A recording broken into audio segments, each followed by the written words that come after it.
Children, 10th class 3rd chapter transportation lesson. The second part of transportation lesson. Today's topic will be blood vessels and circulation. In 1954, an Italian doctor, Girolamo Fabrizi, was studying the veins in the leg, and he noticed that they had small valves in them, and that permitted the blood to flow towards heart. And these were one-way valves that checked backflow of blood. And movement of leg muscles helps in movement of blood through veins. William Harvey, an English doctor, went to Italy for further education under Fabrizi. The Harvey dissected the hearts of dead people and studied the valves between each atrium and its ventricle. And he noticed that they were one-way valves. They allowed the blood to flow from the atrium to ventricles without any hindrance. ఇక్కడ atrium నుంచి వెంట్రికల్స్కి blood వస్తుంది, కానీ reverse ventricles నుంచి ఏట్రియంకి blood ఎప్పుడు కూడా వెళ్ళదు. అలా reverse flow కాకుండా ఉండడానికి, వన్ వే ఫ్లో మాత్రమే ఉండడానికే వాల్వ్స్ ఉంటాయి. ఆల్రెడీ ఇంతకుముందు క్లాస్లో మనం చెప్పుకున్నాం, బైకస్పిడ్ అండ్ ట్రైకస్పిడ్ వాల్వ్ లాగా. When the heart contracted, however, no blood in the ventricle could flow back into the atrium.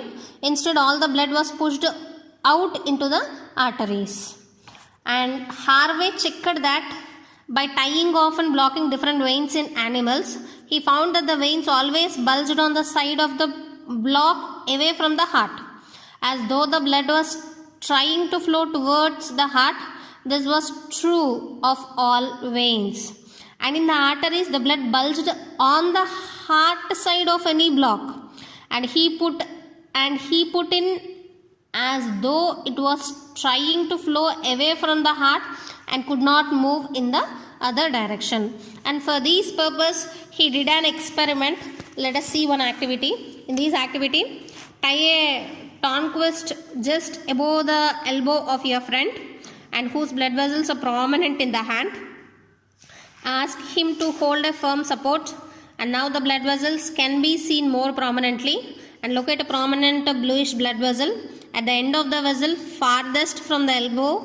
Apply steady pressure so as to close its cavity, and now apply the pressure from elbow towards the palm slowly and observe the change in the blood vessel.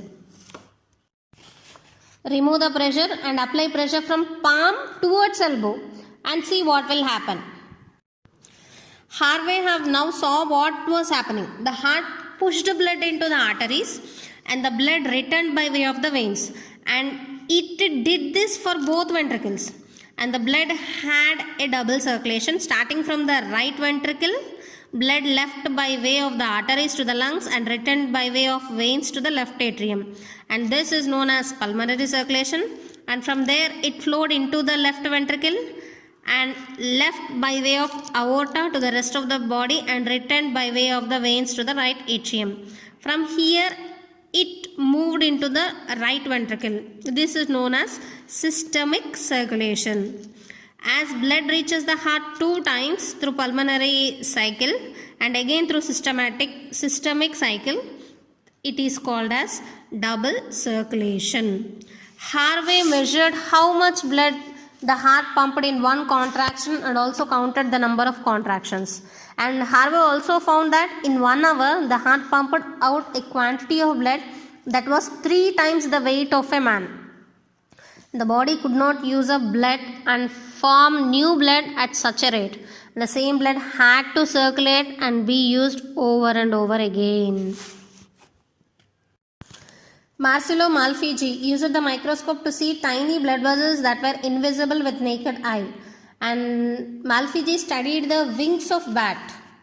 He could see blood vessels in their thin membranes under the microscope. He could see that the smallest arteries and veins were connected by very fine blood vessels, and he called these blood vessels as capillaries, from the Latin word for hair, because they were as thin as the finest of hairs.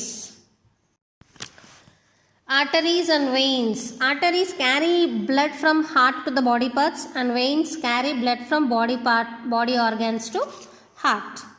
And the blood capillaries are those which are microscopic vessels made of single layer of cells, and they allow diffusion of various substances. The artery walls are very strong, elastic and thick, and the vein walls are very thin, and the lumen size is bigger in vein when compared to the arteries. Children, coming to the next topic of transportation lesson, the cardiac cycle. The human heart starts beating around 21st day during the embryonic development, and if it stops beating, it results in the death of a person. అంటే తల్లి కడుపుల్లో ఉన్న 21వ రోజు నుంచి గుండె కొట్టుకోవడం start అవుతుంది, and గుండె కొట్టుకోవడం ఆగిపోతే వాడు బ్రతికున్న వాడి కింద పరిగణించబడదు. And here one contraction and relaxation of atria and ventricles is called one cardiac cycle. ఒక కాంట్రాక్షన్ ఒక relaxation of one atria and ventricle, అంటే ఏట్రియా వెంట్రికల్ ఒక కాంట్రాక్షన్ ఒక రిలాక్సేషన్ జరుపుకుంటే దానిని ఒక కార్డియాక్ సైకిల్ అని అంటాం. Let us see clearly how the cardiac cycle goes on. We start with the imagination that all the 4 chambers of our heart are in relaxed state, that is in diastole. Blood from vena cava and pulmonary veins enters the right and left atria respectively. Now the atria contract, forcing the blood to enter into the ventricles, and when the ventricles are filled with blood, they start contracting and atria start relaxing. The aperture between the atria and ventricle is closed by valves, and on ventricular contraction due to pressure, the blood moves into the aorta and pulmonary artery. When the valves are closed forcibly, we can listen the first sharp sound of the heartbeat, lub. When the ventricles start relaxing and pressure in the ventricles is reduced, the blood which has entered the arteries tries to come back into the ventricles. The walls which are present in the blood vessels are closed to prevent backward flow of the blood into the ventricles. And now we can listen the dull sound of the heart, dub. The atria are filled up with blood and are ready to pump the blood into the ventricles. This sequential events in the heart, which are cyclically repeated, are called a cardiac cycle. And the cardiac cycle includes an active phase called systole and a resting phase called diastole of atria and ventricles. Blood is pumped into the blood vessels at regular intervals, and the tissues do not receive the blood continuously but in the form of spurts. When we keep our finger at the wrist where the artery is passing into the hand, we feel the pressure of blood moving in it, and this is the pulse, what we have studied in the previous class. And the rate of the pulse will be equal to the number of heartbeats. Children, we can observe one thing here. As the weight of the body increases,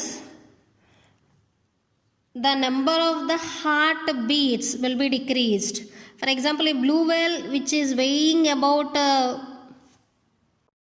1,50,000 kgs, its heart weight will be 750 kgs, and it just will take 7 heartbeats in a minute. And when compared to a coal-tit bird which is weighing about 8 grams and its heart weight will be 0.15 grams, it will take 1200 heartbeats in a minute. The next topic is single and double circulation. We have already studied in William Harvey's experiment. We know that our blood flows in the blood vessels, and to keep the blood moving, the heart pumps it continuously. Heart lub dub అని కొట్టుకున్న కొద్దీ blood అనేది body మొత్తం కూడా pump అవుతూ ఉంటుంది. And అలా ఎలా pump అవుతుందో ఆల్రెడీ మనం హార్వే ఎక్స్ప్లెనేషన్ ఇచ్చిన దాంట్లో చూసాం. 1 pulmonary cycle, 1 systemic cycle, 2 cycles జరుగుతాయి కాబట్టి హ్యూమన్స్లో, మమ్మేలియన్స్లో డబుల్ సర్క్యులేషన్ జరుగుతుంది అని. But here we will see in detail. The blood that is pumped by the heart reaches the body parts and comes back to the heart. But course taken by the blood is not the same in all the animals. Blood flows through heart only once to complete is called as one circulation, and it is called single circulation. And if blood flows through the heart twice for completing 2 circulations, then this is called a double circulation.